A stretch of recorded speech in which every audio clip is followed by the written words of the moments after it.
اللهم صل على سيدنا ومولانا محمد اللهم صل على سيدنا. سورہ کہف آیت نمبر 28. چلیے اب اس کے ہم تھوڑے سے ٹکڑے کر کے جلدی میں آپ کو سکھا رہا ہوں کیسے ٹکڑے کرنا ہے اور جوڑنا ہے. آیت نمبر 28 دیکھیے، وَاصْبِرْ نَفْسَكَ مَعَ الَّذِينَ يَدْعُونَ رَبَّهُمْ بِالْغَدَاةِ وَالْعَشِيِّ يُرِيدُونَ وَجْهَهُ وَلَا تَعْدُ عَيْنَاكَ عَنْهُمْ تُرِيدُ زِينَةَ الْحَيَاةِ الدُّنْيَا وَلَا تُطِعْ مَنْ أَغْفَلْنَا قَلْبَهُ عَنْ ذِكْرِنَا وَاتَّبَعَ هَوَاهُ وَكَانَ أَمْرُهُ فُرُطًا. اب دیکھیے اس میں کتنے ٹکڑے ہیں، پھر وہی کرنا ہے آپ کو. الگ الگ کاغذ لے لیجئے، ہر کاغذ پر ایک پہلا ٹکڑا ہے اس کا وَاصْبِرْ نَفْسَكَ مَعَ الَّذِينَ، ٹھیک ہے. دوسرے پہ لکھ لیجئے الَّذِينَ يَدْعُونَ رَبَّهُمْ بِالْغَدَاةِ وَالْعَشِيِّ. تیسری پہ لکھ لیجئے يُرِيدُونَ وَجْهَهُ. چوتھے پہ لکھ لیجئے وَلَا تَعْدُ عَيْنَاكَ عَنْهُمْ. اور اس کے بعد اگلے پہ لکھ لیجئے تُرِيدُ زِينَةَ الْحَيَاةِ الدُّنْيَا. اس کے بعد 3 احکام ہیں، وَلَا تُطِعْ مَنْ أَغْفَلْنَا قَلْبَهُ عَنْ ذِكْرِنَا. پھر اگلے صفحے پہ لکھ لیجئے وَاتَّبَعَ هَوَاهُ، اور آخری صفحے پہ وَكَانَ أَمْرُهُ فُرُطًا. اچھا ادھر دیکھیے بھائی، سب سے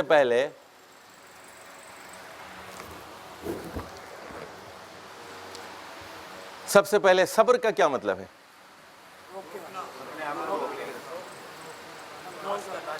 جی، روکنا، برداشت کرنا. وَلَوْ أَنَّهُمْ صَبَرُوا حَتَّى تَخْرُجَ إِلَيْهِمْ. کیا مطلب ہے؟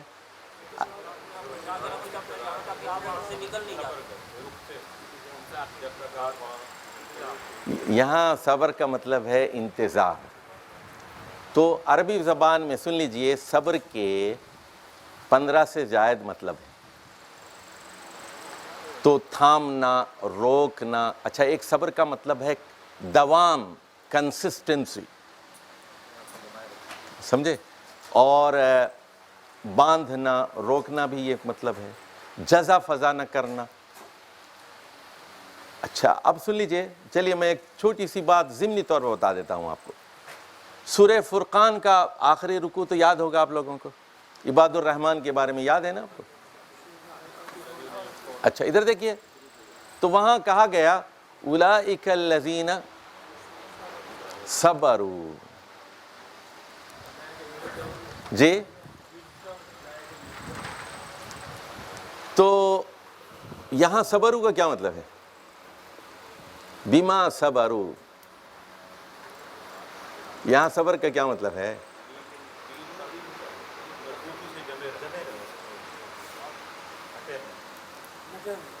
جی یہاں صبر کا کیا مطلب ہے؟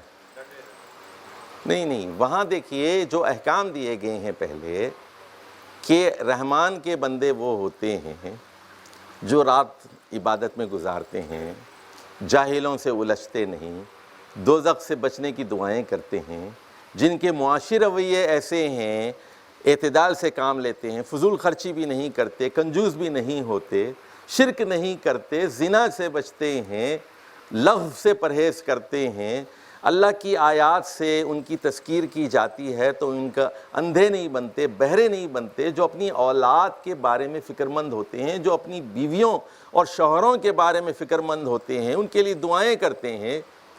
تو ربنا ھب لنا من ازواجنا وذریاتنا قرۃ اعین. تو اولئک الذین یجزون الغرفۃ بما صبروا.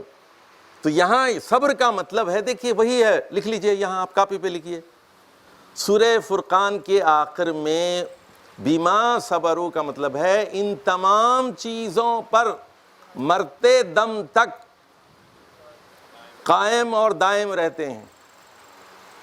یعنی ایک معاشی طور پر بھی وہ اعتدال کا رویہ اختیار کرتے ہیں، شرک نہیں کرتے، زنا بھی نہیں کرتے، لغو باتوں سے بھی پرہیز کرتے ہیں، تہجد کا بھی اہتمام کرتے ہیں، نمازیں نہیں چھوڑتے، بیوی بچوں کے بارے میں فکر مند ہوتے ہیں، یہ ساری جو کوالٹیز بتائی گئیں عباد الرحمن کی، دوزخ کے لیے دعائیں کرتے ہیں، ربنا اصرف عنا عذاب جہنم، فکر مند ہوتے ہیں، اللہم اجرنی من النار کہتے رہتے ہیں، اس پر مستقل مزاجی کا مظاہرہ کرنے والوں کے لیے جنت ہے۔ اولئک یجزون الغرفۃ بما صبروا، سمجھ گئے بات آپ؟ تو میں نے کیا چیز بتائی آپ کو کہ سیاق و سباق آپ کو لفظ کا ٹھیک ٹھیک مفہوم بتائے گا، کانٹیکسٹ بتائے گا آپ کو۔ میں نے پہلے کل ہی بتایا تھا، کیا بتایا تھا میں نے؟ کہ لفظ کیا ہوتے ہیں؟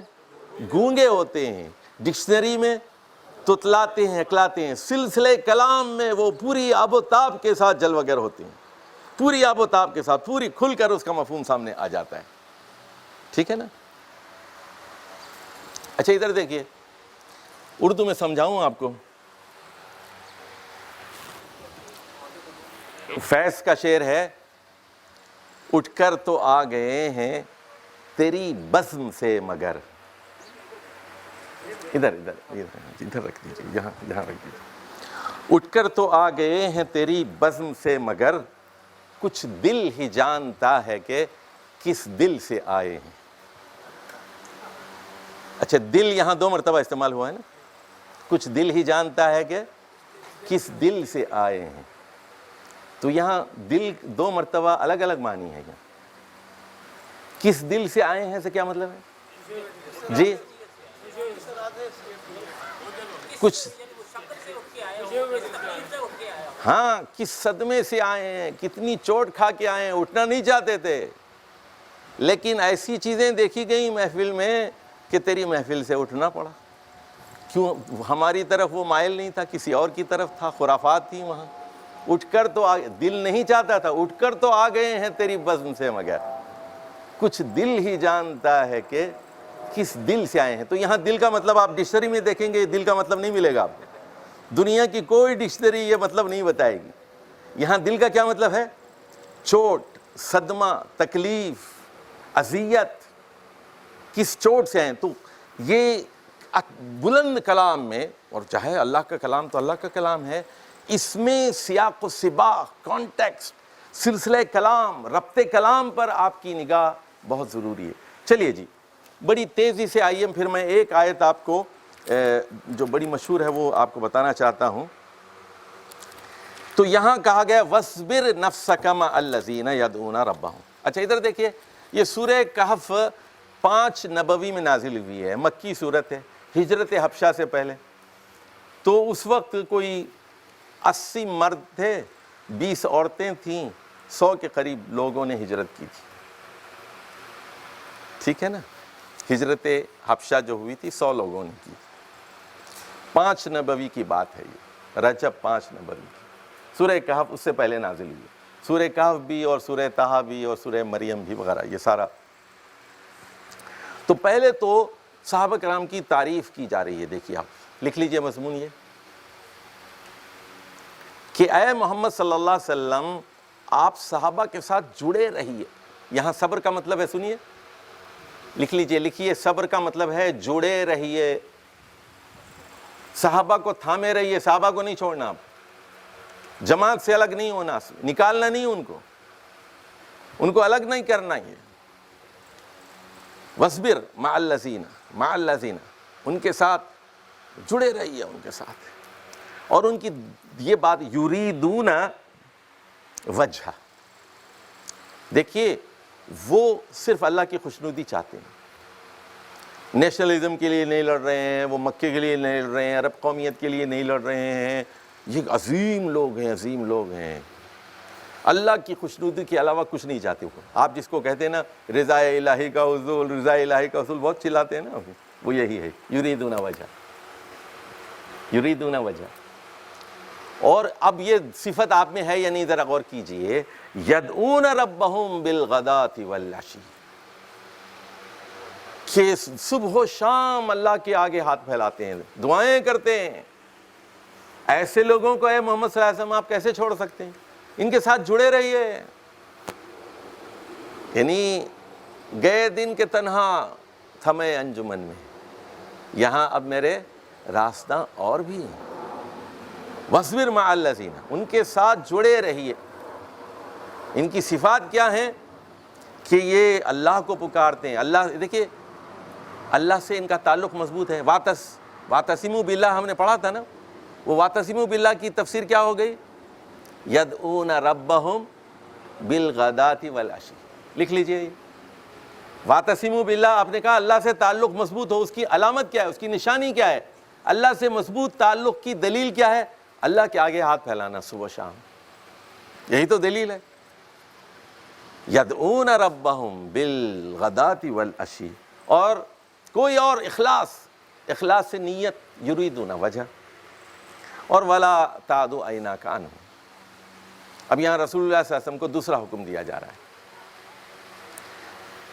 تو دو صفات صحابہ کی بیان کی گئی، پہلا حکم وصبر کا تھا، اور دوسرا حکم کس کا ہے؟ وَلَا تَعْدُ عَيْنَاكَ عَنْهُمْ، ان سے نظر مت چرائیے اور ان سے غفلت کا مظاہرہ مت کیجیے، ان پر پوری مہربانی ہو، ان پر پوری شفقت ہو۔ آپ ان کے امام ہیں، آپ ان کے لیڈر ہیں، اور آپ ان کے قائد ہیں، تو آپ جو ہے ان پر پوری توجہ مرکوز رکھیے۔ ترید زینت الحیات الدنیا، اصل میں یہاں حمزہ محذوف ہے کہ کیا آپ دنیا کی زندگی کی زیبائش چاہتے ہیں؟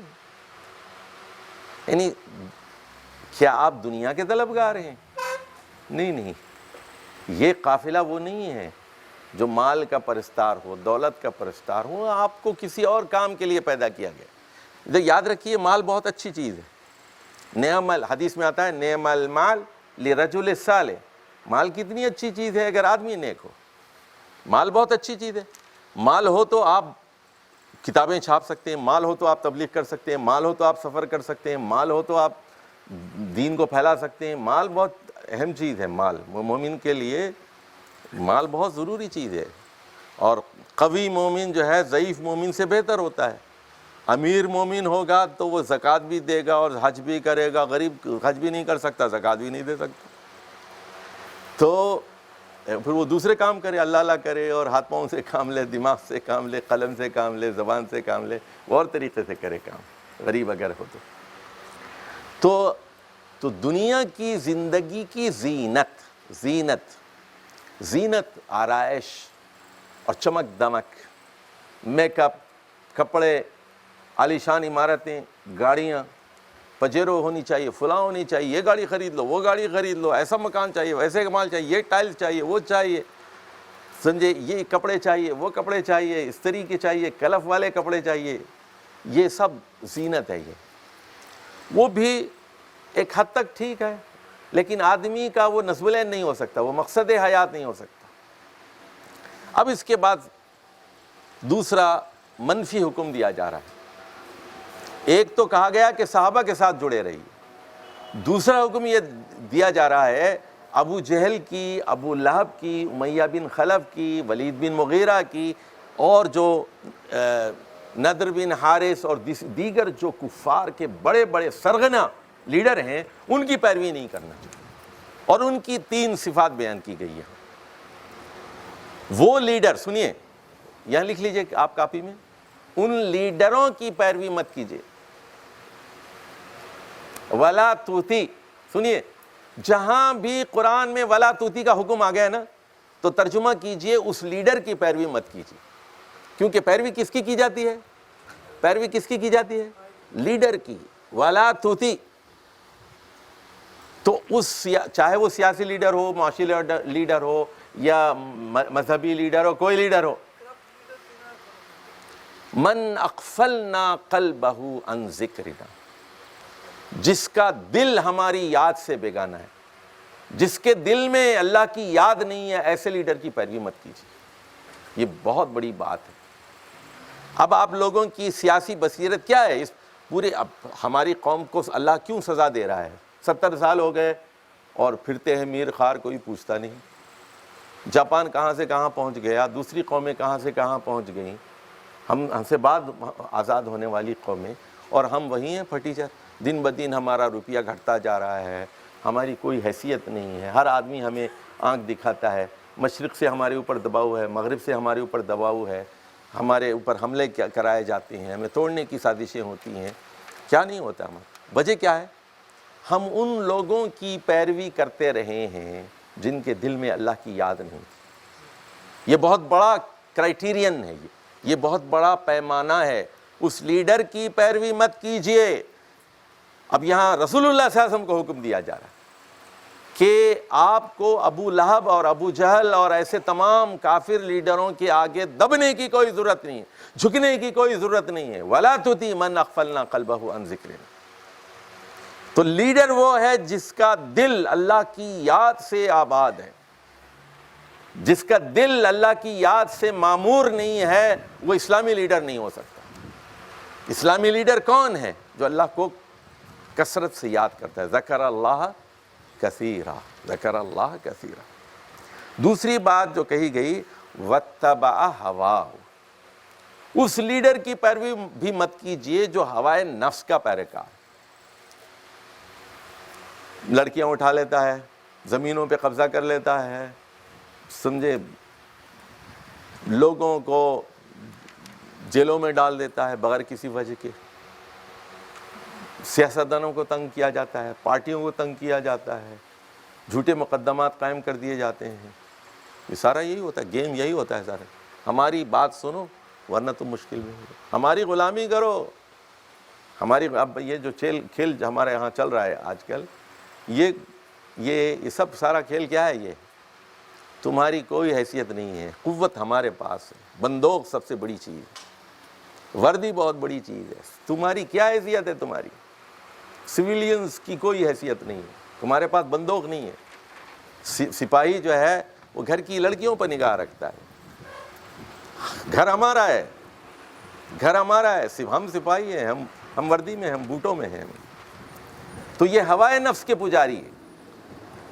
یہاں کسی مشرف کا احتساب نہیں ہو سکتا، یہاں کسی ایوب خان، کسی شرابی یحییٰ خان کا احتساب نہیں ہو سکتا. یہاں سب کا احتساب ہو کے رہے گا، لیکن بنا ہے عیش تجمل حسین خان کے لیے. عیش جو ہے تجمل حسین خان کے لیے ہے. دیا ہے قلب کو بھی تا اسے نظر نہ لگے، بنا ہے عیش تجمل حسین خان کے لیے. وہ جو ہے اگر وہ کے بجائے وہ کا نام آ جاتا تو حاضرین کو لطف کلام آ جاتا. وَلَا تُطِعْ مَنْ أَغْفَلْنَا قَلْبَهُ عَنْ ذِكْرِنَا وَاتَّبَعَ هَوَاهُ وَكَانَ أَمْرُهُ فُرُطًا. اور جس کے احکام، جس کے اوامر، جس کے احکامات وہ حد سے تجاوز کرتے ہیں، افراد پر اور تفرید پر مبنی ہے. فرطا، حد سے تجاوز کرنے والے جس کے احکامات. دیکھیے قومیں تباہ کیوں ہوتی ہیں؟ اور وَاتَّبَعُوا أَمْرَ فِرْعَوْنَ، پوری آرمی اللہ نے غرق کی، پوری آرمی.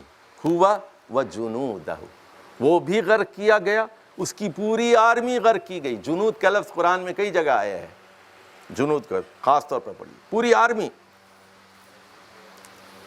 کیوں؟ کہ انہوں نے وَاتَّبَعُوا كُلَّ جَبَّارٍ عَنِيدٍ، انہوں نے ہر جبار کی پیروی کی. عوام کو کیوں سزا ملتی ہے؟ اس لیے کہ وہ بدکار لیڈروں کے پیروی کرتے ہیں. آپ کو کیوں سزا مل رہی ہے؟ آپ نے مشرف کی پیروی کی، آپ کو سزا مل کے رہے گی.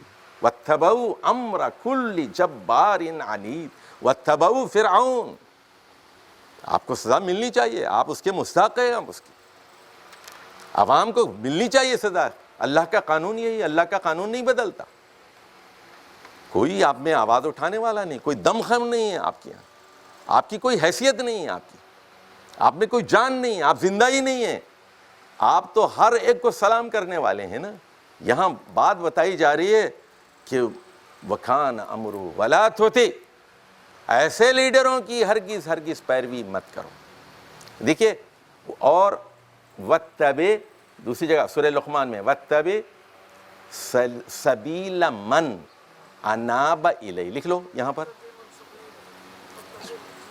وَاتَّبِعْ سَبِيلَ مَن، سبیل من، ادھر دیکھیے سبیل من مرکب اضافی ہے، مرکب اضافی ہے، ہر اس آدمی کے راستے کی پیروی کیجیے جو میری طرف رجوع کرتا ہے، من اناب الی، جس کے اندر میری طرف انابت ہو، میری طرف توجہ، سبیل من، کون سے راستے کی پیروی کرنی ہے، کون سی جماعت کی پیروی کرنی ہے، کون سے راستے کی، سبیل من اناب الی۔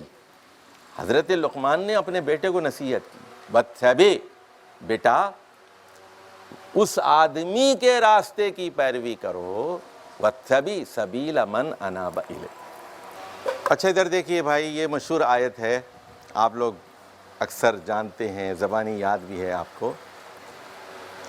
یہاں غور فرمائیے کہ دین کا لفظ 2 مرتبہ استعمال ہوا، دیکھ رہے ہیں آپ؟ یہ آیت سورہ صف میں بھی آئی ہے، سورہ توبہ میں بھی آئی ہے، اور سورۃ الفتح میں بھی آئی ہے۔ هو الذی ارسل رسولہ بالہدی ودین الحق لیظہرہ علی الدین کلہ۔ اچھا، میں نے دین کے 4 مطلب بتائے تھے اور ایک 5واں اصطلاحی مطلب بتایا تھا، یاد ہے نا آپ کو؟ کل کیا بتایا تھا؟ پہلا مطلب کیا ہے؟ ڈومیننس، ساورنٹی اور غلبہ اور تسلط، القہر، سمجھے؟ دوسرا مطلب کیا بتایا تھا؟ الخضوع والاطاعہ، الاطاعۃ مع الخضوع، اور الاسلام، بندگی، غلامی، محکومی۔ تیسرا مطلب کیا بتایا تھا؟ قانون، لا، شریعت۔ اور چوتھا کیا مطلب بتایا تھا؟ جزا، بدلہ، مکافات عمل، بدلہ۔ اور 5واں مطلب کیا بتایا تھا؟ ایک نظام حیات جس میں عقیدہ توحید بھی ہو اور عقیدہ آخرت بھی ہو، اور اس کی غلامی کا تصور بھی ہو، اور اس کی شریعت پر عمل کرنے کا عزم اور حوصلہ بھی ہو۔ اس پورے نظام کو الدین کہتے ہیں۔ اب دیکھیے، تو اللہ ہی کی وہ ہستی ہے، هو الذی، اللہ ہی کی وہ ہستی، ہوا ارسل رسولہ، یہاں رسول سے مراد کون ہے؟ رسول اکرم صلی اللہ علیہ وسلم، اپنے رسول کو بھیجا 2 چیزوں کے ساتھ بھیجا، ایک الہدا کے ساتھ بھیجا، یعنی یہ عام ہدایت نہیں ہے، یہ خاص ہدایت ہے، الہدا۔ الہدا کیا چیز ہے؟ وہ عقیدہ ہے توحید کا، وہ آخرت کا عقیدہ ہے، اور پوری عقائد کے اندر جتنی چیزیں ہیں وہ سب اس کے اندر شامل ہے، العقیدہ۔ اور اس میں عبادات کا ایک نظام ہے، اس میں معاملات کا ایک نظام ہے، اس میں اخلاقیات کا ایک نظام ہے، سماجیات کا ایک نظام ہے، اس میں انسٹیٹیوشنز کا ایک سسٹم ہے، عدالتی ایک نظام ہے، ایک فوجداری اور دینا، ان ساری چیزوں کو ایک فیملی سسٹم ہے، نکاح کے، طلاق کے، طہارت کے، یہ سارے احکام ہیں اس میں۔ اس پوری چیز کو کیا کہا گیا؟ الہدا، الہدا۔ یہ دیکھیے، الہدا یہ ہے دی ٹوٹل گائیڈنس ہے، یہ اینی گائیڈنس نہیں ہے، یہ the specific guidance that is given by محمد صلی اللہ علیہ وسلم، وہ خاص مکمل ہدایت جو آخری رسول محمد صلی اللہ علیہ وسلم کے ذریعے سے قرآن یا حدیث میں دی گئی ہے، وہ کیا ہے؟ وہ الہدا ہے۔ اچھا، والدین الحق، اور ایک برحق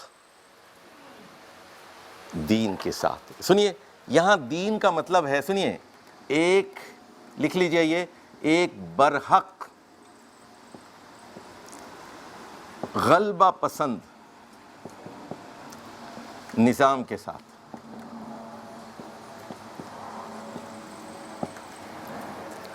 کیونکہ دین کا مطلب غلبہ ہے، یہ دین جھکنے کے لیے نہیں آیا، جھکانے کے لیے آیا ہے۔ یعنی مولانا مودودی نے کہا نا کہ یہ شریعت بزدلوں اور نامردوں کے لیے نازل نہیں کی گئی ہے، یہ اللہ کے شیروں کے لیے ہے، یہ دنیا میں اللہ کے قانون کو جو نافذ کرنا چاہتے ہیں، یہ نامردوں کا نظام نہیں ہے، دین الحق ہے۔ دین کے اندر خود کیا ہے؟ غلبہ ہے، تسلط. تو میں کیا ترجمہ کر رہا ہوں؟ ایک برحق غلبہ پسند نظام کے ساتھ، مکمل ہدایت کے ساتھ اس اللہ نے رسول اللہ صلی اللہ علیہ وسلم کو بھیجا. دو چیزوں کے ساتھ. نمبر ایک الہدا کے ساتھ، مکمل ہدایت کے ساتھ، جامع ہدایت کے ساتھ، اور ایک غلبہ پسند غالب نظام کے ساتھ، غالب ڈومیننٹ سسٹم کے ساتھ بھیجا. اچھا، تاکہ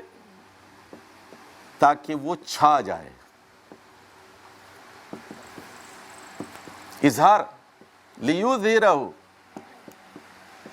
تاکہ وہ چھا جائے. دیکھیے مولانا نے لیظہرہ کا دین کا کیا ترجمہ کیا ہے؟ قرآن و سنت کی دعوت لے کر اٹھو اور چھا جاؤ. یہ چھا جاؤ کس کا ترجمہ ہے؟ یہ اظہار کا ترجمہ ہے. عربی میں اظہار کہتے ہیں اس کو. لیظہرہ، ہاں، جیسے وہ یاجوج ماجوج اس پر چڑھ نہیں سکتے تھے، اس پہ وہ دیوار پھلانگ نہیں سکتے تھے. جب انہوں نے دیوار بنا دی اس کے اوپر وہ کراس نہیں کر سکتے تھے اس کو. غلبہ. اچھا، علی الدین کلی، اب یہاں بھی دین ہے اور یہاں بھی دین ہے. اچھا، اب یہ اگر دین حق ہے تو یہ کیا ہے؟ یہ تو یہ دیکھیے، یہ خود آپ کو یہ دین باطل بھی ہے، بلکہ ادیان باطل ہیں ساری. اچھا، یہ دیکھیے اس کا ترجمہ کیجئے، لکھ لیجئے آپ یہ ترجمہ میں بتاؤں. تمام غلبہ پسند باطل نظاموں پر.